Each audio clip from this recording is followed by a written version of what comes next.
for today. And I'm assuming everybody can hear me, so I'm just going to move on here. We still have a lot of people entering from the waiting room, but I need to get moving here. So here we go.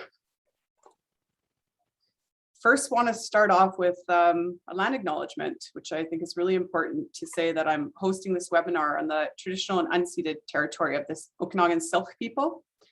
And I'd really encourage you to just take a moment to think about and acknowledge the traditional territories you're joining from as we get started on this webinar. So the goals of the session today, we need to introduce a new toolkit and highlight and thank the people who were involved in writing it, explain what source protection is and why it is important, discuss source protection challenges and solutions, and then give a sneak peek into the webinar series. This is the first webinar of 9. So some housekeeping items. Please mute your microphone when you're not speaking. And I encourage you to turn your video off during the presentation, but on during the discussion, which will come after. And then for optimal viewing, use your speaker mode during the presentation and gallery view during the discussion. So that will give you the best look at the PowerPoint slides with minimal distractions. Also, I'd really like it if you could rename yourself with your first and last name, if you know how to do that.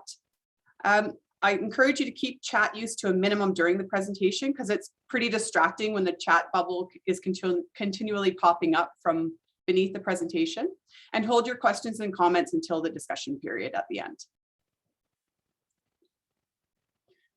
So first, to say a big thank you to the funders for this project and this webinar series. So we've got Ministry of Municipal Affairs, Interior Health Authority, City of Kelowna, City of West Kelowna, the OBWB, and the Healthy Watersheds Initiative. If you haven't heard of the Healthy Watersheds Initiative, check it out there, healthywatersheds.ca. So basically it's funding from the provincial government that is currently supporting 60 projects across BC that are focused on restoration and protection in watersheds. So I'd like to see who is tuning in today. So the way this works is you can use your phone or just a browser on your computer. You type in pollev.com just on your in your browser. So I'll give you a second to do that. And we're just going to do 2 quick poll questions. We're going to see where everybody's tuning in from because we have a huge geographical diversity of people at the meeting today. And then we're going to see what kind of organization you represent. So go to pollev.com and then you enter Snowy Lake 128 as the user. Okay, just a few more seconds with that.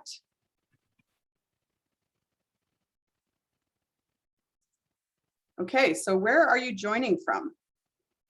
You can put the, if you're just in BC, you could just put the town. If you are outside of BC, we'd love to see what province you're from. We've got, I believe, people from Quebec even, and Ontario.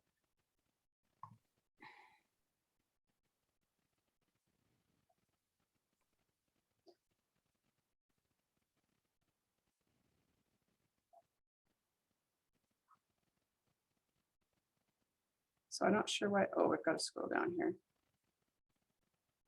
Okay. I'm from Ontario, Arkansas, Parksville, Musqueam, Squamish, and Tsleil-Waututh territory.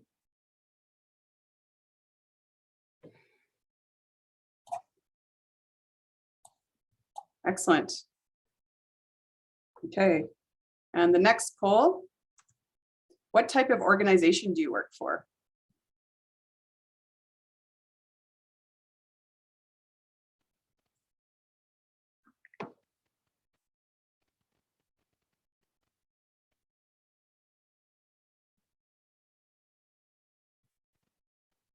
So mostly local government on the call, water suppliers, probably, planners, engineers.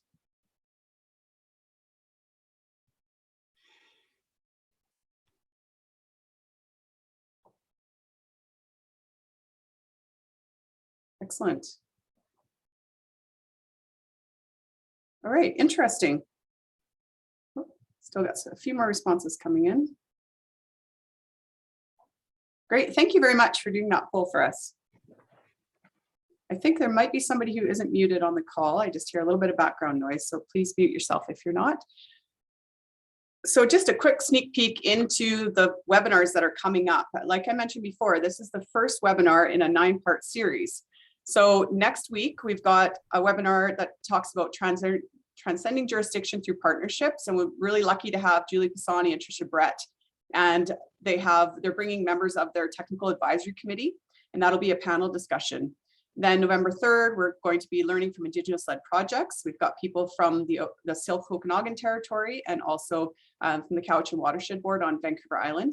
November 10th, we've got Conservation Ontario coming, and at least 5 conservation authorities will also be speaking at that webinar, talking about education and outreach in Ontario and lessons learned and how we could do similar things in BC. And then November 17th, many of you may have heard of Deborah Curran. She's a legal expert in environmental law and kind of knows a lot about local government jurisdiction and that sort of thing. So she'll be talking on November 17th. November 24th, we'll be focusing on funding. So innovative and sustainable funding for source water protection. Neil Fletcher and Brianne, City of Victoria Stormwater Utility, will be speaking then. December 1st, we'll be talking about natural assets and green infrastructure and how those are related to source water protection. So Chris LaRose from Comox Valley Regional District, they're working on a project in the watershed there to look at natural assets and drinking water quality. And then Kendra Norwood from West Kootenay Eco Society. Then December 8th is a mapping webinar, and this will be focused on mapping tools and a lot of really practical examples of how they're being used.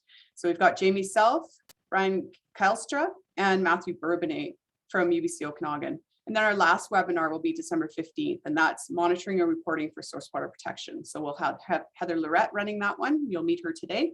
And Santiago Botero, Living Lakes Canada.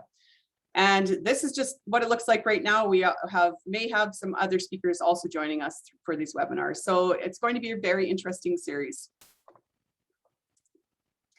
Okay, so just to get started here, source water protection. So we're all on the same page. I'm sure most of you know what it is, but just to say, it basically is safeguarding quality and quantity of drinking water sources and their contributing areas. And why is it important? Well, we all know drinking water sources can be easily contaminated and long-term issues can develop. And once we have issues, it can be very costly or even impossible to remediate those issues. Source water protection is the first barrier in a multi-barrier approach that water suppliers use to minimize impacts to human health. And lastly, the benefit that source water protection has that water treatment doesn't necessarily have is that it can also deliver socioeconomic benefits and ecological services. So you're protecting riparian areas, protects drinking water, but also provides a whole swath of other ecological services. So with that, I'm actually going to pass it over to Rob Birtles now to introduce himself and talk about his perspective on source water protection and his involvement in the Toolkit project. Thanks, Kelly. I want to welcome everyone to this session here, and I'm really happy to see that all the participants we have online today, like myself, we obviously have an interest in this subject matter. I'm a team leader with the Environmental Public Health Program in Interior Health. So yeah, I'm a health inspector. And but having worked in this role, Interior Health has actually been really good about allowing me to stretch my legs and geek out on water a little bit here.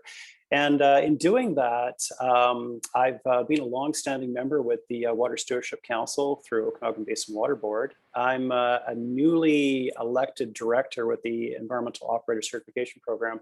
And I'm also heavily involved with the online Center for Small Water Systems. And this is something that we've been working on for quite a while now. I've been working as a health inspector for about 23 years now. And throughout my career, I've had an opportunity to work in various areas of focus within public health. However, really what drives me is water-related subjects. And so the majority of my career has surrounded issues around water, water quality, and infrastructure. I've really worked with Okanagan Basin Water Board for a number of years on various issues around water. And we basically have been in discussion for a number of years around water quality and water quantity, always interest in our subject matter. But really for me, my engagement on water has been about sustainability within the valley that we live in, this being the Okanagan Basin. Water is actually what connects us all. It's what drives our economy. And without the water quantity and water quality that we have in this valley, I'm going to be honest with you, we actually don't have a sustainable valley. It would not be the same to live in. So this is really what has been the centerpiece for me throughout much of my career, is working towards sustainability within the Okanagan Valley. Next slide, please there, Kelly. Thank you. Needed to touch on today a few different things in the introduction of this document, and just so you can keep this in the back of your mind. And this is actually taken from the document that's being published here. And we get to see that there are some key pieces of legislation that speak to water within British Columbia. And as you can see, it's quite complex. There are other pieces of legislation that speak to land-based activities, which can have a direct impact on water. But for water suppliers, this is a complex subject. In fact, even for regulators, this is a very complex subject. So we needed something to really work on so that we can all be working towards the same goals. And when we start taking a look at a couple of the different acts, the one that I work with, Drinking Water Protection Act, it falls under the Ministry of Health, and its key driver is to follow the multi-barrier approach, which is something you'll find in documentation throughout Canada and actually much of the US. And it's really there to protect water quality and human health. So it's to reduce risk for humans. With the Water Sustainability Act, that falls under the long name here, the Minister of Forests, Lands, Natural Resource and Rural Development mandate. And its key driver largely is water quantity. And but keep in mind that with both acts, there is a little bit of crossover here, such that Drinking Water Protection Act may be looking at water quantity when it comes to human aspects. And the Water Sustainability Act could actually look at particular components of water quality, particularly for ambient components there. So as I said, the key message here is legislation is complex. Just with regards to the regulatory framework for the Drinking Water Protection Act, all health authorities in British Columbia employ environmental health officers and drinking water officers who provide education, advocacy, and enforcement of the Drinking Water Protection Act. The legislation provides the tools that help respond to drinking water health hazards that can occur in our watersheds.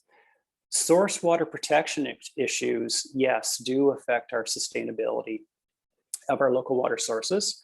And Interior Health, we work with BC ministries, local governments, water suppliers, and other stakeholders to improve source waters for the Okanagan and across basically 1/4 of the province here. The key effort here, of course, is to reduce the health risks for residents and visitors, ultimately reducing the burden on our healthcare system. And next slide, please there, Kelly. Now, under the Drinking Water Protection Act, water suppliers must have a permit to operate. And the permit to operate can have conditions on permits. So all large water suppliers in Interior Health have a permit to operate with conditions. And primarily those conditions, starting back in 2001 when the Act was first brought out, had language around source assessments. And source assessments, they were to delineate their source. In other words, where are they getting their water from? They needed to identify their hazards, assess the risks, and then prioritize those risks and make recommendations. And for all water suppliers in the Okanagan, that's being done. That's really good. But we came to the protection component there, and source water protection is ultimately an outcome of the source assessment. In other words, you have to develop a plan to reduce risk. But how do you do that? It's a really good question. The Ministry of Health in BC has a really good document called the Source to Tap Assessment Guide, which really does describe the source assessment process. And most consultants, most regulators are utilizing that process when it comes to the source assessment component. But we get to the planning component, and plans largely were associated with a specific assessment. However, how do you do it? Given the previous slide I just showed you around regulation, how do water suppliers really maneuver their way through the various legislation and the various stakeholders in order to ultimately address what they have in their water, what the issues are in their watershed there? And next slide, please there, Kelly. So a few issues that are throughout my career that I've seen, and most water suppliers would have seen these issues as well in the Okanagan. We're seeing a higher incidence of basically accidents that are impacting our watershed. Below, you'll see basically a diesel spill. This is not uncommon to occur given our major highways throughout the province and the various conditions that we drive in the province here. Turbidity is a large issue within the Okanagan. Turbidity is rising as a result of both natural and man-made issues, anthropogenic issues. And so we have to keep that in light that turbidity is an issue, particularly for water systems that are putting in treatment. And they have to understand basically, hey, look, can we reduce turbidity so as to reduce the cost of our treatment? Or do we have to address just turbidity at the treatment? And that's what that source assessment is all about. Next slide, please. There are additional issues here. We are seeing in instances such as you'll see in the top left-hand slide there, that was the Testalinda Dam, which unfortunately blew out. That was an earthen dam and created a large turbidity plume in Osoyoos Lake, which is right at the border of British Columbia and Washington State. And again, that results in issues that have to be addressed by the water supplier. What do they do? How do they address these things? And we are also seeing an increase in algal blooms within the Okanagan. And the algal blooms are both natural and human caused. And ultimately, their water suppliers need to understand what the risks are associated with algal blooms. Some of the algal blooms can produce toxins. So this is something we really need to pay attention to. In going through this, we do note other issues. Next slide, please there, Kelly.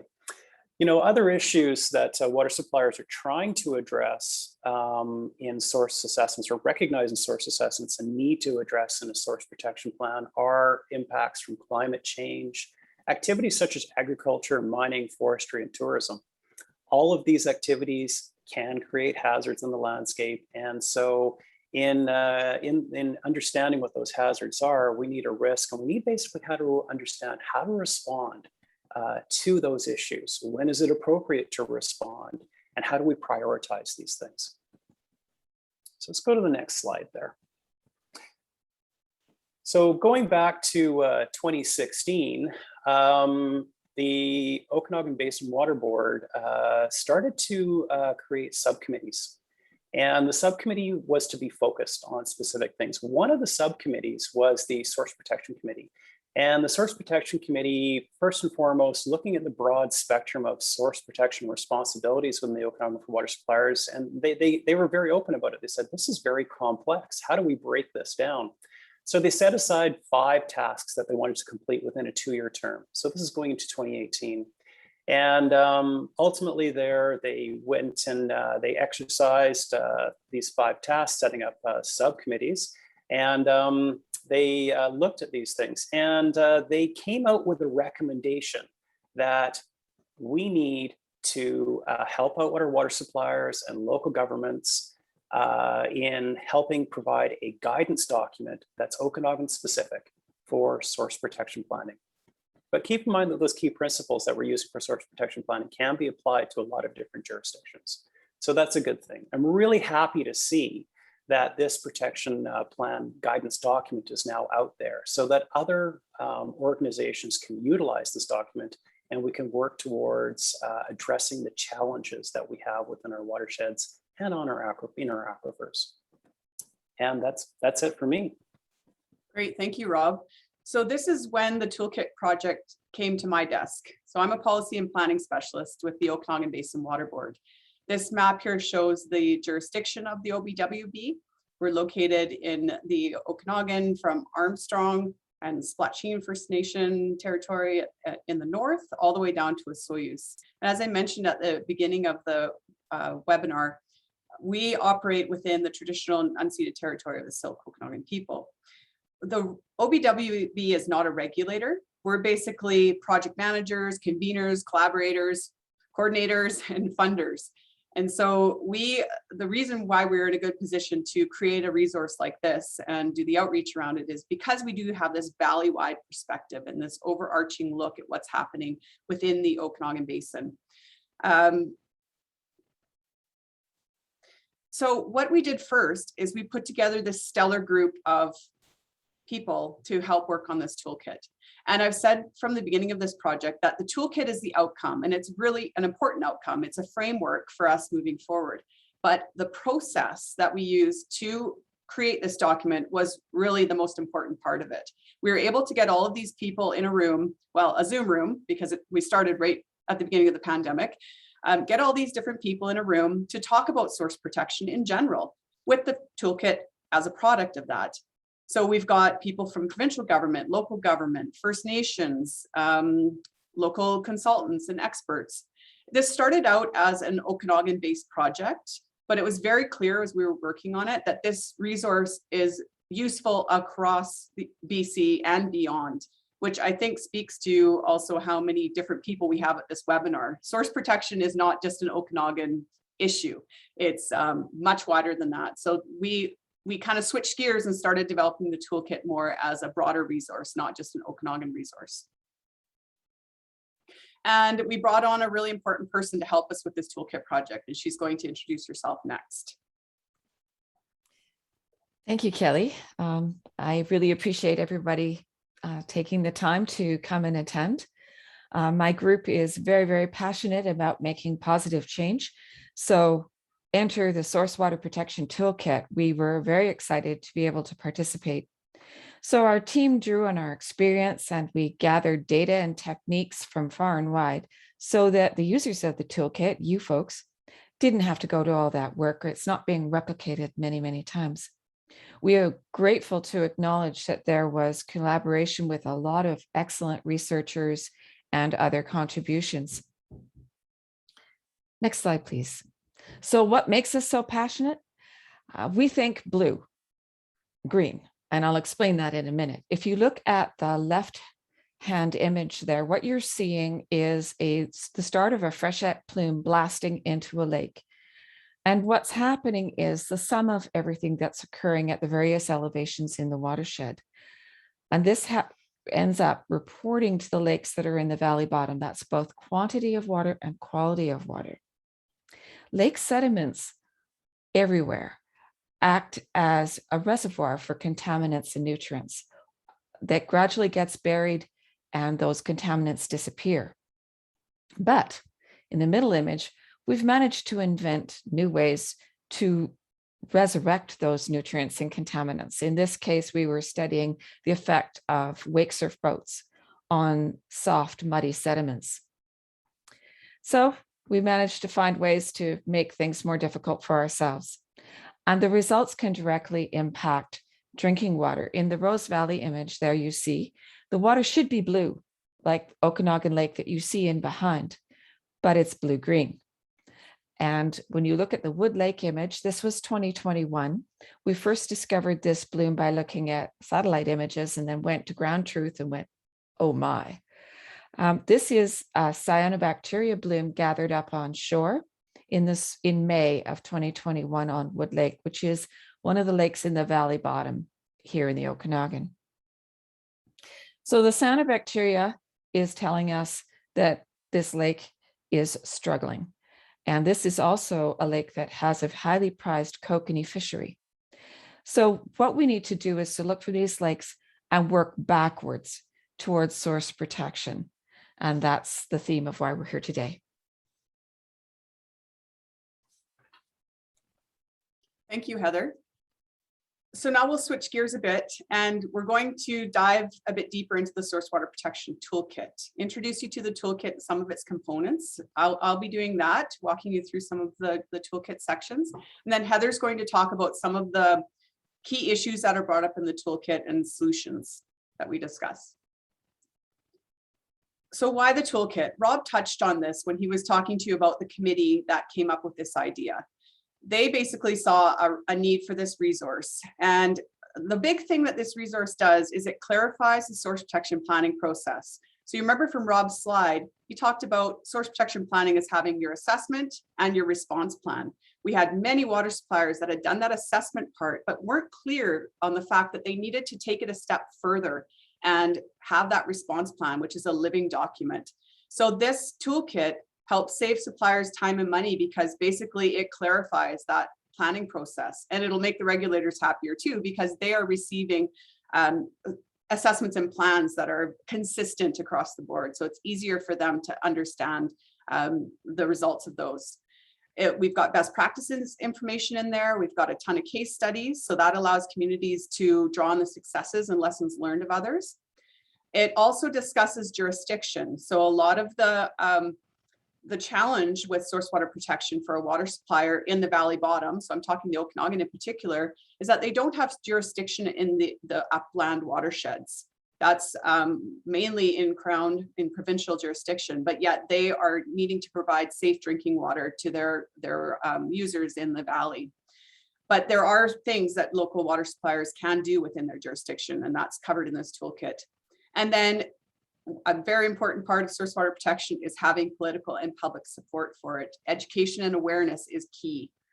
So we discussed that in the toolkit as well. Other general info. I already said this before, but it was written mostly by Okanagan folks, but it's absolutely relevant to source water protection in BC and beyond. The content is going to be updated. So this is an important point, is we have a PDF toolkit that you can download, but we've transferred all of that information into a website, and the website is going to be the living document. We may update the PDF every 5 years or something, but really that website is going to be where we add new information as regulations change or we become aware of new case studies and new projects, that sort of thing. So that's where you should really stay in touch with the toolkit, is at sourcewaterprotectiontoolkit.ca. We're also going to add a section on the website where you can submit your case studies or provide feedback on the content and that kind of thing. That's not there yet, but stay tuned for that. So key messages in the toolkit, the A, B, C, and D for downstream, key messages in the toolkit. And this is what we came up with as the committee. And then we tried to focus all of the content to kind of come back to these key messages. A healthy watershed is central to clean and abundant water is the first one. The second one, which we saw that slide from Rob earlier, BC's legislation is very complicated and we don't have a lead agency. So what we really need is local action. But to have local action, we need stable funding and consistent and coordinated approaches. And then collaboration. Can't say that enough. Collaboration is essential. And again, that's because of the jurisdictional challenges. That's because of the many, many different uses that are happening in the watershed, both rural and urban watersheds. And then we are all downstream. Self-explanatory. Another key message that we tried to have within the toolkit is that water is a key aspect of reconciliation. We've got local governments and water suppliers are in a very excellent position to build positive relationships with Indigenous communities. And I really strongly believe this, that source protection planning processes are strengthened if Indigenous values, knowledge, and leadership can be included from the beginning and can be a driving force behind this source protection plan. So table of contents. Introduction, self-explanatory, basically all the kind of stuff that you've heard up until now in the webinar, purpose of the toolkit and how to use it. The second part, or part one, I should say, is roadmap to source water protection. And I'll talk about this next. This is where we simplify and clarify the source protection planning process and kind of boil it down to 5 steps that every water supplier should be following to do their source water protection plan. The tools, we came up with 8 tools. At one point we had 14, then we had 7, we settled on 8. There are probably other tools out there, but these are the top 8 that the technical advisory committee settled on to include in the toolkit. And we won't be talking much about these tools today, not directly, because the webinar series is focused on these tools, and I'll show you next. And then part 3 is chock full of additional info and resources. And Heather will be talking a bit about some of the things in part 3, like economic benefits and common threats and that sort of thing. Then, like I said, we have right now 33 case studies from BC and beyond. So each tool has numerous case studies linked to that tool that you can take a look at. So the templates were a key part of this as well, because we really wanted to drive consistent source protection planning. So we've got templates for the assessment, which is kind of the written part of your source protection plan for a lake intake and for an upland watershed. And then we've also got templates for the response plan, which is an Excel-based document that you're continually updating. Many columns. I know you can't read the headings, but if most water suppliers can use a similar template to that with a few minor tweaks to make it more appropriate for your area, then we're all going to be better for it. So we're all kind of talking the same language when we're dealing with source water protection. So the roadmap to source protection, again, on the left, you've got your 5 steps, and we're trying to make it very clear that a source protection plan is an assessment, but it's also the response plan, which is that Excel document that I showed you. When you're carrying out your response plan, you can use the tools that we include in the toolkit. So the 8 tools in the toolkit. So we tried to just make it really crystal clear on how the toolkit flows and how it can help a water supplier with their source protection plan. And again, I mentioned the tools are covered in the webinars. We tried to design the webinar series to address each of the tools in the toolkit. The only tool we don't have is emergency preparedness and response, but that's addressed in the mapping webinar and some of the other webinars. We just didn't dedicate a full webinar to it. So here are the 5 steps that we've come up with for the source protection planning process. And basically it starts with bringing your partners together. That's where it has to start. So you form a technical advisory committee and you bring those people with you throughout the next steps. So it's not just you partner and then you're done. Your technical advisory committee is key to helping you assessing, planning, and acting. Your assessment, there's actually a guidebook put out by Ministry of Health, I believe, that lays out all the modules for an assessment. So you generally would hire a qualified professional to do that. And again, work with your technical advisory committee to identify the issues. Your plan is that second piece, the Excel spreadsheet. And then you act, and that's where you have your tools. You're tracking your progress. You're overcoming your barriers to implementation by identifying them and providing solutions for them. And then evaluation is a key component. So your Excel spreadsheet is constantly being updated, and you're doing that feedback loop and improving your plan. And all of these 5 steps are supported with a lot more information in the toolkit. I'm just boiling it down here quickly. Okay, I'll pass it over to Heather now for her piece. Thank you. So what Kellie has described to you is the Source Protection Toolkit, but there's actually what I like to call a parallel universe to source water protection, and that is safety culture. So we've learned from experience that these various lessons, and they're highlighted in red, are common to both the safety culture and to source water protection. So you see the highlights there in the tools that they relate to on the left. You have to get leadership behind to get change. You need buy-in from your team. You need to have appropriate messaging. You need an organizational leadership that's business-minded. You need to expect pushback. You need to establish a sense of urgency, which to some extent, I think the attendance today tells us that this is an issue of increasing concern. And the interesting thing about all of this that we've learned from safety culture is that the key driver behind safety culture, in fact, was not the worker safety per se, it was economic loss. That's what drove the current change to safety culture. After they did full cost accounting for worker injuries, they realized that it made sense both for the worker and for the bottom line to implement safety culture. And I would argue that the same thing is very much true of source water, and I'll defend that through my brief presentation today. The value that we all share here is money. Next slide, please. I think it's interesting that cutting edge science today is proving what's been intuitively known for centuries, both in First Nations traditions and elsewhere, and that forests not only affect hydrology, they also affect local climate. So in the left-hand graph there, you can see the cumulative influences of forests on local climate. And then the left-hand graph, you see the cumulative effect as it transfers out of the watersheds. By far and away, the most severe and steep peak occurs when we transfer forested lands into urban development, but also harvested forests also affect the hydrograph. And I think one of my points here is that there's not much purpose or value in urban pointing the finger at forestry companies and forestry companies pointing the finger at urban. We need to acknowledge that both of these forces are occurring. We're all benefiting from them. How are we going to deal with it? Because the buffering of a forested watershed has been impacted. So when we compound this with climate change, where extreme events are increasing in their frequency, while watershed resilience is decreasing, you can see the potential for issues. Next, please.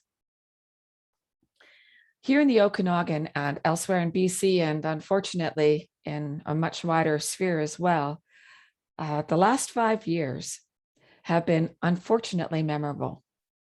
Here in the Okanagan, we had record flood years. 2017 broke all previous records. 2018 and 2020 were lesser, but still significant flood damage. And then wildfires.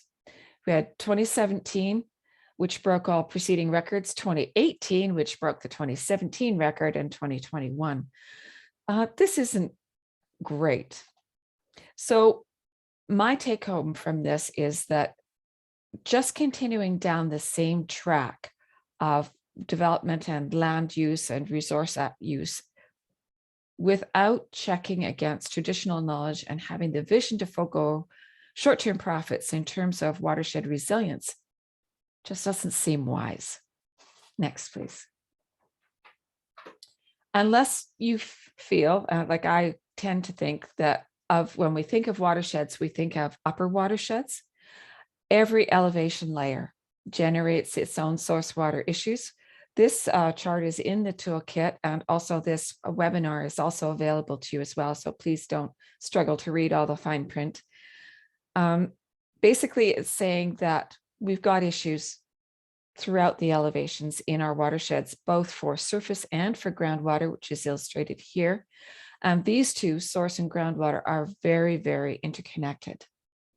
Next, please. What I feel we really need, and this is part of the materials that support the toolkit, is full cost accounting for our watersheds. So for example, when we have legislation that's in those little cells in the honeycombs, it's not obvious necessarily to someone that's working in the forestry sector that there could be other costs that they're not seeing. So if we just look at the value gained from forestry, and it's extremely valuable, especially here in BC, or motorized recreation, or range use, mining, stormwater treatment costs, the numbers stack up against source water protection. But if we assign value to the risk to drinking water and environmental losses, a more balanced view emerges. So I think the key here is that we have to do full cost accounting in order to build an economic argument. Next, please. So while I was preparing this presentation, this article appeared on Castanet, and this is from UBC Okanagan, the research is that backs this article, and basically saying that salvage logging is not really the solution that we might think it is at first hand. The left-hand image there is one that I took of the Logan Lake fire 1 month after the fire blew through. And if you can look into the center of the clearing there, you see a few aspens, which also signal that that region is slightly more moist. But I'd like you to notice that there's green grass already under where the aspens are because it modifies fire behavior. Whereas the foreground, which was coniferous leading, the soils are hydrophobic and basically not supporting anything yet. That partly plays into salvage logging that occurred here in the Okanagan, above Okanagan Lake. And it was a very well done, because I toured this site after they did it, the salvage logging. It was a well done salvage log effort. But still, that failed and took out Highway 33 for a number of days.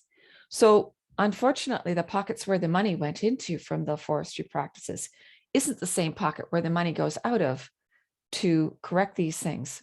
We've also had incidences here in the Okanagan where failures occurred in a watershed post-logging, and the extremely muddy water that goes pouring down out of the watershed and into the water supplies then costs far more money to treat, and that is borne by the citizens here in the Okanagan. Our accounting for sure is broken. Next, please. Some watershed areas need more protection than others too, in order to prevent these things from occurring. Areas such as groundwater recharge zones, riparian areas as illustrated here, and the infrastructure that supports water, they return a big reward for the protection. This has been known and used here in Canada since the 1930s. And I think economic fears gave us amnesia, and that I think we need to embrace generational thinking along with our First Nation partners. Next, please. So how much area do you need to conserve and set aside in your watersheds to enact source water protection? Well, it does pretend on the values, and we will focus here on source water. The increasing width always correlates to decreasing contaminant or nutrient transfer to the water. Even 5 meters gets us started on accruing benefits, and they really start to accumulate it by 50 meters. But this is a generalized chart. It depends on the slopes, the soils, the vegetation, and the climate where you are.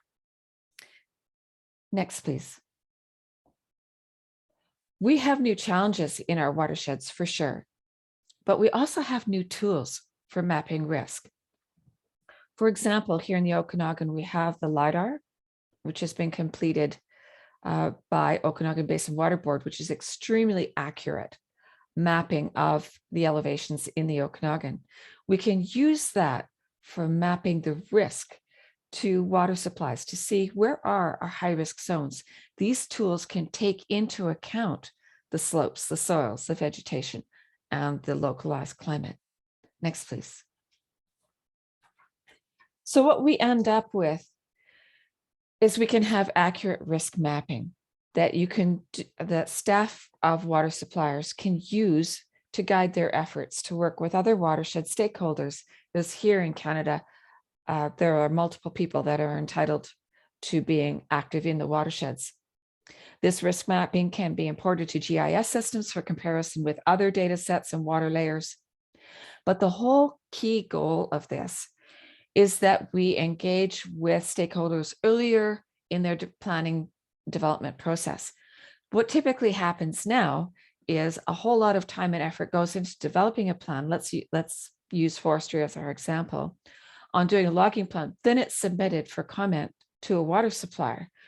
Well, at that point, these people have already invested a great deal of time, effort, and money in developing their plan, and they're not really terribly receptive to our requesting change. The really super interesting thing to me about this is only what the mapping is shown in 2 instances that we've done here in the Okanagan is only a relatively small area of the watershed is moderate or high risk. And those areas are inevitably focused along the main stem channels around water infrastructure.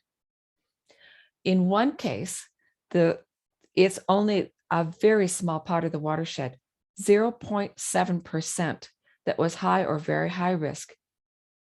And I feel that that small a number is a great starting point to facilitate protecting those critical key areas where we get a huge return for the investment in source water protection.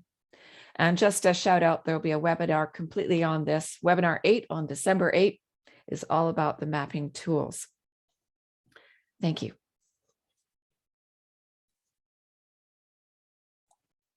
Thank you very much, Heather.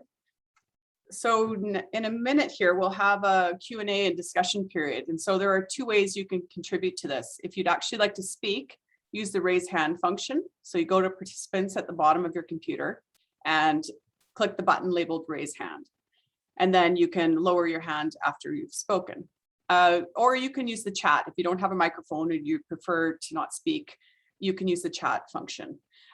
We only have about 10 minutes and we have 78 participants on the call. So if we have an eager bunch, we might not get to your question, but please feel free to email it to Casey Moran, who's helping develop these webinars and doing a lot of work in the background. Thank you, Casey. Or save it for a subsequent webinar. If you're signed up for the whole series, go ahead and save it for the next time around. So before we start the discussion period, just to remind you, next week, we've got a webinar about jurisdiction and how you can transcend jurisdiction through partnerships. So we've got our regional district of Nanaimo, Julie Pisani, and then we've got 3 of her technical advisory committee members, one from a local government, one from provincial, and one from forestry. And then the same thing in the North Okanagan. So Tricia Brett, and she's going to be joined by Rob Dinwoody, Jamie Skinner, and Ian McClellan. So again, those are 2 provincial reps and 1 forestry rep. So it should be a really interesting panel discussion. So thank you. Let's start our discussion. I'm just going to sort it here. Okay, so there we go. Okay, so do we have anybody who would like to ask a question? And I encourage you, if you have a camera now, to turn it on. This would be a good time to turn it on. I'm going to stop my screen sharing. There we go. Okay. Excellent. Okay, I don't see any raised hands or anything in the chat at the moment. I'll give you 10 more seconds, and if I don't have anybody jump in, I might just ask Heather or Rob if they wanted to contribute anything else. I have a question. Hello, go ahead. Hi, I'm Nazia. Okay. Yes, I'm Nazia. I'm a master's in engineering leadership student from specializing in integrated water management at UBC, Vancouver. In terms of source water protection, how much stakeholder engagement is like important in terms of community, the organizations, and the key players, and how can that be more productive, you could say, efficient to protect the source water? Take a crack at that real quick here. Mm-hmm. Actually having a starting foundation with the Technical Advisory Committee, those are your key individuals who are decision makers, is imperative. They may be specialists in particular areas of knowledge. Let's face it, that's free knowledge for anyone working on source protection if you have them on a Technical Advisory Committee. But having said that, the Technical Advisory Committee needs to reach out to stakeholders. And those may be individuals who are decision makers in resource extraction or planning. And then a final tier to that is public education, because you do need the support of the public in the plan, because they also they're taxpayers, but they're also your peers. And it's also very important. So yes, engagement is a key component to any plan. It's where I advise anyone who wants to start up a source assessment or source protection plan to start. And it's part of that engagement process. But in my brain, at least, we keep it to those 3 tiers: Technical Advisory Committee, stakeholders, and then the public. Would you like to add anything to that, Heather, from your perspective as a consultant working with technical advisory committees? Just, it seems ironic, but it's very human that relationships are key to succeeding. You need to get to know these people, what their interests are, and help everybody see beyond their silo, because it's so easy for me to get so focused on water chemistry, for example, that I lose sight of, the concerns of resource extraction. So I think you want to be relationship building, you want to be team building. That's very complementary to what Rob was saying. And I think we're all going to be placed into roles where we have to become science educators, where we become capable of communicating what it is we know without taking 4 days to do it, because nobody's got that kind of time to invest anymore. And like I was saying in my presentation, I think it's so critical to get the input from other people before a whole lot of planning goes rolling forward. And then you say, wait, stop, don't do that. Thank you. We have one question in the chat from Gabriel. He's wondering if we are using real-time water monitoring equipment or systems for water quality quantity monitoring. So I could talk about the water quantity side. We do have real-time hydrometric stations throughout the valley, and not enough of them, but the OBWB just recently formed a partnership with Okanagan Basin Alliance to install more hydrometric stations. And so that's doing real-time water quantity monitoring up and down the valley. And Heather, you probably know more about water quality side. Unfortunately, there's only instrumentation where you have an intake that's electronic and continuous. Otherwise, you're looking at a sampling routine. And I'm happy to say that those are quite robust here, and it's really, really helpful. And I would encourage anybody that's embarking on water quality monitoring to consider that you don't want to spend all your money in 1 year. You'd be much better off to find some way to have a financially sustainable but more moderate sampling program than a more intensive one that's very short term. And I think webinar 9 will be discussing monitoring, including sampling and that sort of thing. So tune in then. We do have a few members of the technical advisory committee who help prepare the Source Water Protection Toolkit. So if anybody wants to have a minute or two to talk about your perspective, please go ahead. I'm not putting anybody on the spot. I'm just putting it out there because we do have a bit more time.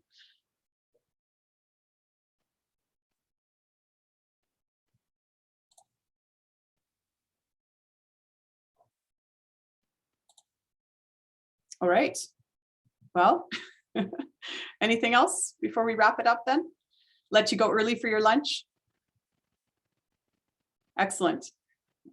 Really appreciate you all taking the time to join us today. And I hope that you learned something and that you'll go to the Source Water Protection Toolkit website and take a look at the toolkit itself. These webinars are being recorded and we'll have the whole series up on the website as well. And so I encourage you to share that link with people who weren't able to attend today, and that'll be a resource for years to come, hopefully. So thank you very much, and we'll see many of you next week, hopefully. Bye-bye. Enjoy the rest of your day. Thank you. Thank you. Thanks, Kelly. Thank you.